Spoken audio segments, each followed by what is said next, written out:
Rádio Unaerp. Entrevista.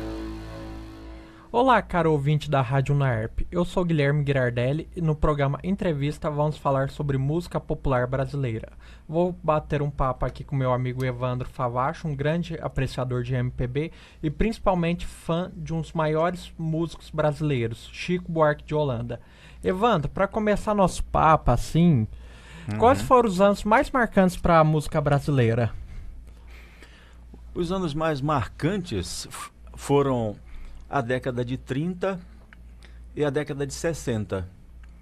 Tanto que a década de 30, durante muito tempo, ela, até o surgimento da década de 60, ela era considerada a década de ouro da música popular brasileira, né? Sim, do Noel Rosa, Cartola, a turma ali da era Dorival Caymmi, Ataúfo Alves, Ari Barroso, Lamartine Babo, Carmen Miranda. Todo esse pessoal... Era de ouro do rádio, né? Exatamente. Coincidiu com o auge do rádio, né? Sim. Da mesma forma como na década de 70, 60, aliás, coincidiu com o começo da televisão, né? Então, a música popular está muito ligada aos meios de comunicação, a um meio de comunicação, desde que seja de massa, né, que seja forte. Sim. No caso, foi o rádio nos anos 30. Na época do Vargas, 60. Né, que era até padrinho dos cantores de rádios, né? E na década de 60 que tivemos os festivais, né, que lançou a Tropicália, tudo, né? Isso. Então, só que nesse meio tempo surgiram grandes outros compositores, né? Sim. Por exemplo, já no final da década de 50 apareceu a Bossa Nova. É que a Bossa Nova foi um movimento assim mais rápido e não envolveu tanta gente. E mais intimista, né? Mais intimista. Não chegou a fazer o mesmo sucesso de público, de massa, né, que a música dos anos 30. E também, só que a Bossa Nova teve aquela primeira geração da Bossa Nova, os pais da Bossa Nova, né? No caso, Tom Jobim, João Gilberto, Vinícius de Moraes, Johnny Alf, Billy Blanco. Aí na sequência veio uma segunda geração da Bossa Nova, né? Que é o Carlos Lira, o Roberto Menescal, o Ronaldo Boscoli, dentre outros. Marcos Valle também, que já é... Acho que o Marcos Valle já é da terceira geração. Sim, sim. Que é da geração do Chico, do Caetano, do Milton, aí ele entra. Porque esse pessoal da terceira geração, embora não fizesse Bossa Nova propriamente, mas teve uma influência visceral, né, da Bossa Nova. Sim. Recebeu uma influência... E Evandro, assim, você falou Edu Lobo, né? Lobo que eu no ano de 2017, a gente tem uma MPB marcante, igual a décadas anteriores, igual a gente conversou agora, década de 30, ou tá uma MPB meio parada, assim? A MPB, ela nunca para totalmente, né? Ela é como um rio, como um mar, que tem os seus momentos de tempestade, seus momentos de calmaria, né? E o que acontece é que, como nós acabamos de falar, a música, a MPB em especial, ela depende muito dos meios de comunicação. Então, se nos anos 30 nós tivemos o rádio, que foi um impulsionador da música, e depois tivemos a televisão, hoje nós não temos mais nem o rádio nem a televisão como esses meios de comunicação aliados da música popular brasileira, pelo menos da música popular brasileira que nós estamos falando, né? Da música desse pessoal que a gente citou. O rádio tornou-se, com o tempo, muito seletivo, muito seccionado, né? Muito direcionado. A rádio só toca determinado gênero de música. Sim. Isso é tremendamente prejudicial, porque aí fica a música comercial, a música descartável, a música de consumo imediato, não a música como arte propriamente que vá durar para sempre, né? Porque até hoje, por exemplo, as novas gerações de músicos, de cantores, compositores, elas elas bebem na mesma fonte dos anos 30, 40. Você vê jovens regravando músicas dos anos 60, de época que nem eram nascidos, e fascinados, né? Fascinados com uma música do Mário Lago, com uma música do Dorival Caymmi, do Chico, do Caetano, do Gil, e etc e tal. Mas a música que se faz hoje no Brasil, quer dizer, tem música e música, né? Tem essas Sim. que a gente ouve direto e reto a exaustão nas rádios, e toda hora surge um gênero novo entre aspas, né? Que na verdade é um gênero requentado. Sim. Por exemplo, o tal do sertanejo, ele já teve várias denominações, né? Atualmente é sertanejo universitário. E lambada, axé, forró e por aí afora. Então, mas existe uma parcela da juventude, das novas gerações, que compõe um outro tipo de música de alto nível que não é veiculado pelos meios de comunicação, né? Então, exceto alguns nichos, né? Na TV, no caso, na TV aberta, somente a TV Cultura que veicula esse tipo de música. E alguns canais de TV a cabo que têm programas específicos. Quanto a emissoras de rádio, são muito poucas. Aqui em Ribeirão, por exemplo, tem a Rádio USP, que abre espaço para esse tipo de música. E em São Paulo, na capital, existe um número maior, tem pelo menos meia dúzia de emissoras de rádio que se dão ao trabalho de divulgar os novos autores e os autores que fazem uma música mais elaborada, né? Não uma música descartável, comercial, para consumo imediato. Então, assim, a meu ver, a realidade é essa.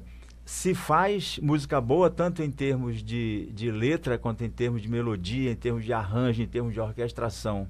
Mas, como essa música não é divulgada, então fica a impressão geral de que não se faz mais música como antigamente. Não tem nenhum Chico Buarque no momento, nem nenhum Caetano, nem nenhum Milton Nascimento. Mas isso não quer dizer que não tenha gente boa. E assim, a MPB criou sua própria mitologia, e hoje, assim, quais seriam os maiores mitos assim da MPB? Os maiores mitos são Noel Rosa, Dorival Caymmi, Cartola, para falar do pessoal assim daquela geração, né, dos anos 30. Ari Barroso é um mito também. Que criou que a Aquarela do Brasil é quase um segundo hino nacional. Pena que não é veiculado isso, né? Quase ninguém mais escuta, que é uma música maravilhosa. Exatamente. Né? E uma das músicas mais gravadas, né? Assim, tanto no Brasil quanto no exterior, né? Sim. Tem uma gravação belíssima do Rei Caniff, né? O Rei Caniff de Aquarela do Brasil, o que demonstra, assim, a importância da música e o quanto ela retrata o Brasil, né? Assim, a música, a Aquarela do Brasil, é como se fosse o retrato musical do Brasil.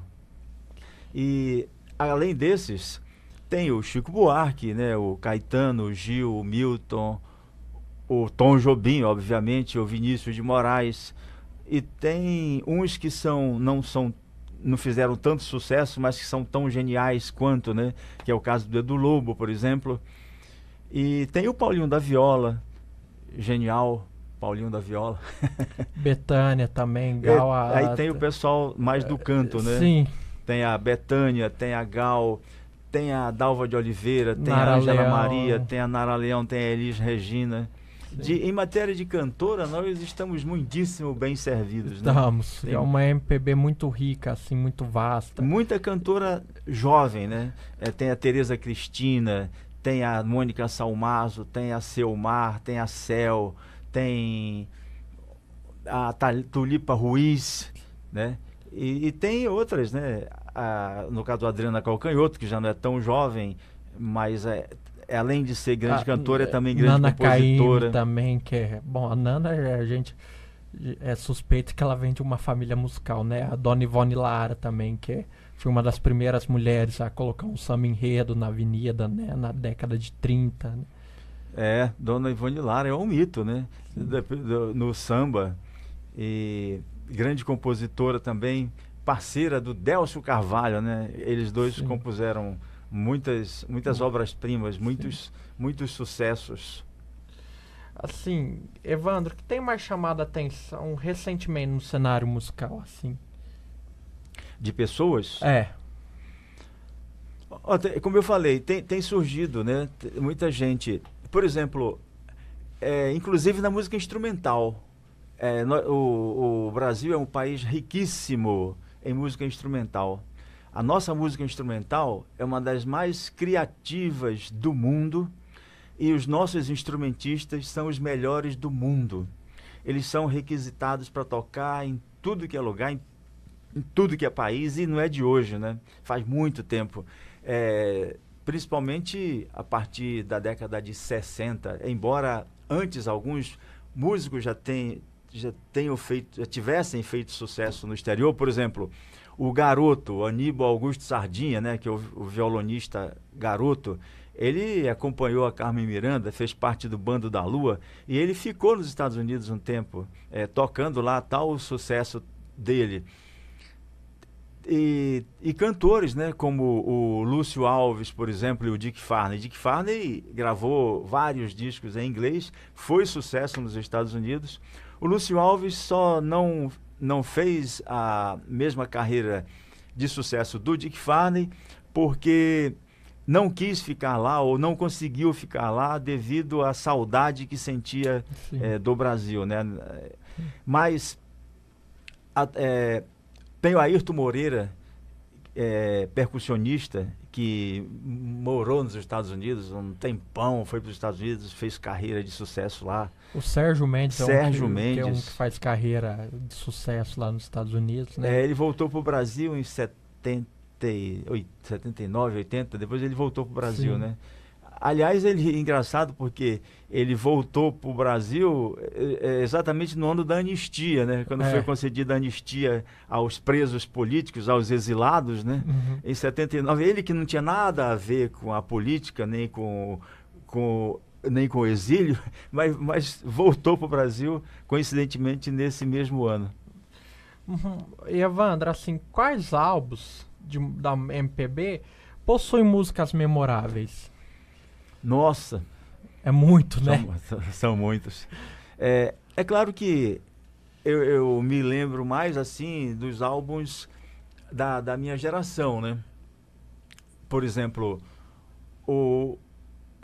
os 3 primeiros discos do Chico são clássicos, né?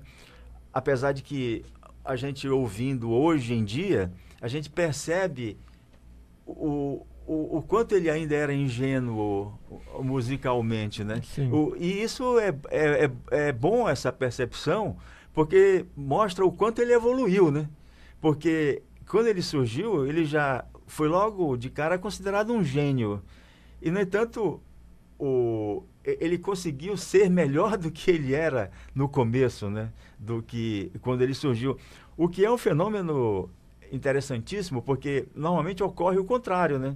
O camarada surge como genial e depois essa vai genialidade vai decaindo, exatamente. E o Chico não, ele começou inocente com a banda, né? E depois que ele foi vivendo os momentos, acho que políticos, né, do país, tal, a ditadura militar, o exílio, né, dele na Europa. Então acho que isso ajudou ele a compor também, né? Ele cresceu como cidadão, como brasileiro, como pessoa. E musicalmente, né? Musicalmente e em termos de texto literário, né? Em termos de letra, como se diz. Cresceu como cancionista. Você, por exemplo, um disco marcante dele, por exemplo, que é bem o divisor de águas entre esse Chico da primeira fase e o Chico que veio depois é o Construção, né? Sim. Porque ali no disco Construção, aí já se percebe uma maturidade do Chico, né? É o início da maturidade dele como compositor e como pessoa, né? Em todas as músicas ali, maturidade como poeta, maturidade como compositor mesmo de melodia, aí ele já cercado de outros arranjadores, apesar de que ele sempre foi bem assessorado nessa questão de arranjo e orquestração, né? Desde os primeiros discos dele, arranjos sempre muito bem feitos, orquestrações bem feitas. Era o maestro Manuel Berenben, né, que foi o arranjador dos primeiros discos dele. Manuel Berenben, apelidado de Mané Berimbau também. E grandes músicos, né? Sim. Que sempre o acompanharam. Grandes parceiros, né? E quais foram os programas assim de televisão que lançaram a MPB? Foram os festivais, né? Foram os festivais. Porque, na verdade, os festivais foram e são importantes. Porém, não são os festivais que fazem surgir compositores, entendeu? Porque até hoje existe esse equívoco, existe essa crença, essa ilusão de que basta fazer festival para surgirem os gênios. Não é assim. Eu tenho um amigo que fala, pô, que saudade dos festivais, deveriam ter de novo para poder aparecer novos Chicos, Caetanos. Mas eles não surgiram por causa dos festivais, eles já existiam. Eles já faziam música antes dos festivais. Os festivais tiveram o mérito de projetá-los, entendeu? Os festivais foram importantes por isso, porque se não tivessem tido os festivais, eles não teriam se tornado conhecidos, a música deles não teria se tornado tão conhecida tão rapidamente e por um público tão grande quanto foi. Só que tem que ver o momento histórico também, né? Hoje não caberia mais festivais naqueles moldes. Os festivais eram para aquela época, né? E não adianta querer repetir achando que vai fazer o mesmo sucesso, porque a Globo já tentou isso e deu com os burros na água. Né? Não deu certo. Não deu certo. Não tem mais o mesmo apelo que tinha, porque naquela época a televisão estava começando, né? A televisão de 1950, né? Sim. Então, mas foi a partir da década de 60, ou de meados da década de 60, que ela passou a ter uma penetração maior. E além de ser uma novidade que despertava muito a atenção, a própria música em si também despertava atenção, porque não havia uma variedade de programação na televisão. Por exemplo, a televisão não transmitia futebol. Então, e não tinha novela como tem hoje. E uma série o próprio tempo que a televisão ficava no ar era pequeno. Hoje fica 24 horas, né? Sim. Naquela época era só à noite. Só à noite a programação e pronto, e acabava. E pronto, e acabava. Então, quando a televisão...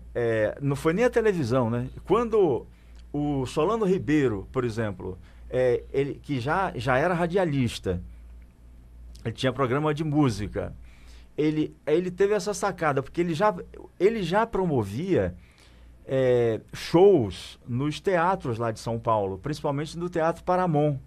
E esse pessoal, que depois se projetou, ficou famoso, já se apresentava nos shows que ele promovia. O Chico, o Taiguara e outros mais que eram de São Paulo, né? O Caetano, o Gil, o Milton vieram depois porque, no caso, Bahia e Minas, né? Sim. Mas o Gil já se apresentava na televisão lá de Salvador, né? O Milton Nascimento já compunha a música. O Milton compõe a música desde os 13 anos, né? Desde os 13 anos. Então, aí o Walter Silva, né, o Pica-Pau, tinha um apelido de Pica-Pau, ele simplesmente levou para a televisão aquilo que ele já fazia no teatro. E aí a televisão, devido à falta de uma programação, quer dizer, os festivais caíram como uma luva, né, programação da televisão para preencher o vazio que existia. Então, aquilo virou a coqueluche, né? Virou a grande atração. E os festivais de música eram acompanhados com o mesmo fervor que das partidas de futebol, né? Sim. Assim, as torcidas para determinados compositores. É igual na época de 68, né? Teve aquela torcida que era contra o Sabiá e a favor do Vandré encaminhando, né? Eles não eram contra o Sabiá, né? Eram só a favor do Vandré. Sim. E Evandro, continuando nosso papo, agora mudando um pouco para o Chico, me conta um pouco como que começou essa admiração toda pelo Chico Buarque. Eu tive a sorte de ser da geração que viu o Chico surgir, né?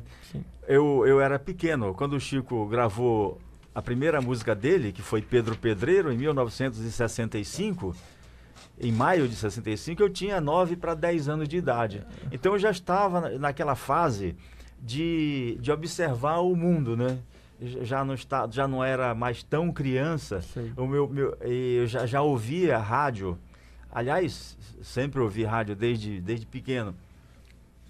E de cara, a música Pedro Pedreiro me chamou a atenção. Eu tinha só 9 anos, 9 para 10, mas de cara a música me chamou a atenção, porque a voz do Chico me chamou a atenção. Era uma voz diferente de todas que eu conhecia. A música era diferente, aquela batida... Pedro Pedreiro penseiro, esperando o trem. Manhã carece de esperar também para o bem de quem tem bem, de quem não tem, vintém. Quer dizer, as rimas eram rimas muito fortes, muito marcantes. Isso não era tão comum na música, né? E outra, era uma música que não falava de amor, não era uma música romântica, não era do sujeito com dor de cotovelo porque foi abandonado, ou não era o cara declarando amor para a musa, para a mulher amada, não era nada disso. Falava de um pedreiro, né? Era uma música que era diferente de tudo. Sim. Então aquilo me chamou muito a atenção, já com 9 anos, né? Aí, daí para frente... Foi só a continuação do que aconteceu nesse episódio, né? A obra dele é muito intensa. Você tem algum disco que você gosta de ouvir, assim, fala, esse é assim, o melhor? Ou todos? Não, tem uns que eu ouço mais, né? Mas, porque... como nós falamos no começo, a carreira do Chico foi passando por transformações, né? A poesia dele se modificou, a música se modificou, tudo se modificou. O tipo de poesia que ele passou a fazer, principalmente a partir dos anos 80, é diferente da que ele fazia. Depois, nos anos 90, também outro tipo. Nos anos 2000, idem. Então, essa novidade, esse frescor constante na obra do Chico é que faz com que a obra dele seja sempre viva e desperte sempre o interesse.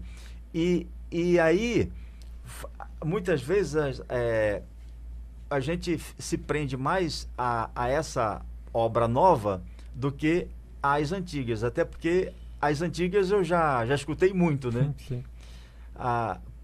Então, agora, quanto ao disco, assim, preferido, por exemplo, Construção é um marco, né? Então, Construção eu ouço constantemente, mas atualmente eu tenho escutado o disco Carioca, de 2006, e o atual, né? O recente, o Caravanas, que tem dado muito o que falar. O lançamento é sempre o melhor, né? Felizmente. E assim, dos parceiros, o Chico é muito conhecido por fazer parceria com vários músicos. Qual assim que você falaria? Esse é o melhor parceiro do Chico Buarque? O melhor parceiro é o Edu Lobo, porque só vê pela quantidade de músicas e pela qualidade das músicas que os dois fizeram, né? Sim. Fizeram muitas músicas, eu não sei exatamente Beatriz quantas. na carreira.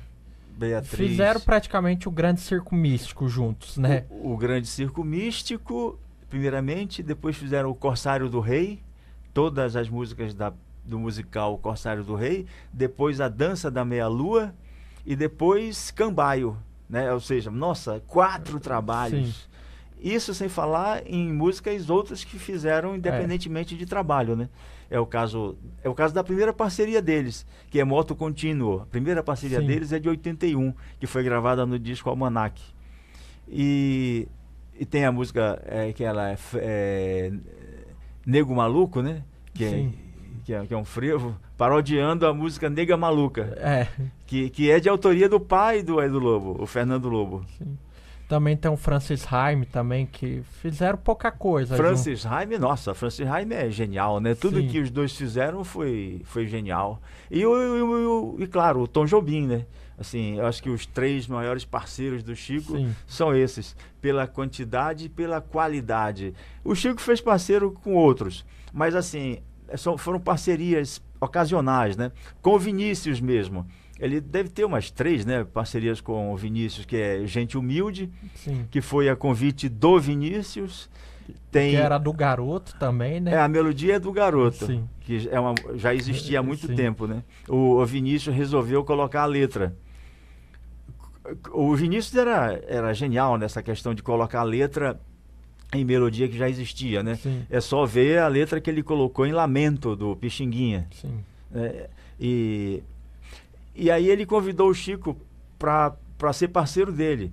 O Chico diz o seguinte, olha, ele não precisava de ajuda de ninguém para fazer a letra da música Gente Humilde, até porque a letra já estava na cabeça dele. A questão é que ele tinha muito isso, Vinícius. Ter um parceiro na música significava selar para sempre Sim. a amizade. Foi né? assim com Baden Powell, né? Toquinho. Que com Baden ele fez os afro-sambas. Com o Vinícius começou na bossa nova, né? Na poesia erudita, e depois largou a carreira diplomática e foi pro popular, né? Uhum. O Vinícius era genial nesse sentido. O Vinícius é uma figura, né, à parte, assim, tanto na literatura quanto na música e no que diz respeito à persona dele, Sim. né? Diz que diz respeito à personalidade.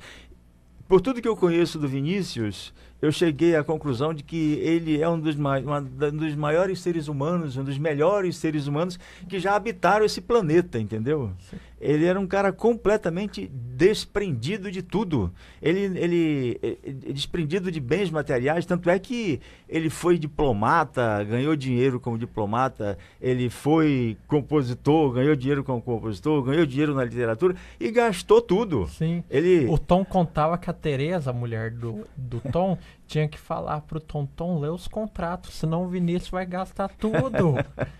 É assim, Evandro, se você tivesse que escolher um único disco assim do Chico pra falar de toda a carreira, qual álbum seria e por quê? Eu acho que seria o Construção, né? Porque, como eu falei, ele é um marco, é um divisor de águas na carreira do Chico. Foi a partir daí a primeira demonstração assim, de maturidade mesmo do Chico. O disco é de 71, ele não tinha nem 30 anos ainda.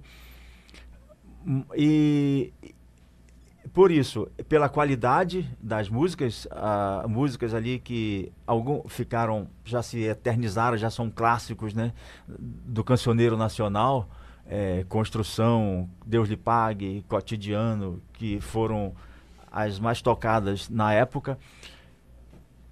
Pelo sucesso que o disco fez e também pela abordagem política, né, pela questão política, que ali o Chico em alguns momentos veladamente, em outros nem tanto, ele dá o recado, né, do que se passava, do que acontecia no Brasil naquele momento. Apesar, você perguntou, um disco que sintetize, seria esse. Disco genial como Construção, ele tem outros, né? Bom, eu sou Guilherme Girardelli, conversei com o Evandro Favacho. Muito obrigado, Evandro, por ter aceitado esse convite, de vir aqui falar E esse foi o programa, foi o programa Entrevista. Obrigado pela audiência. Até o próximo programa. Música, informação, prestação de serviço. Rádio UNAERP.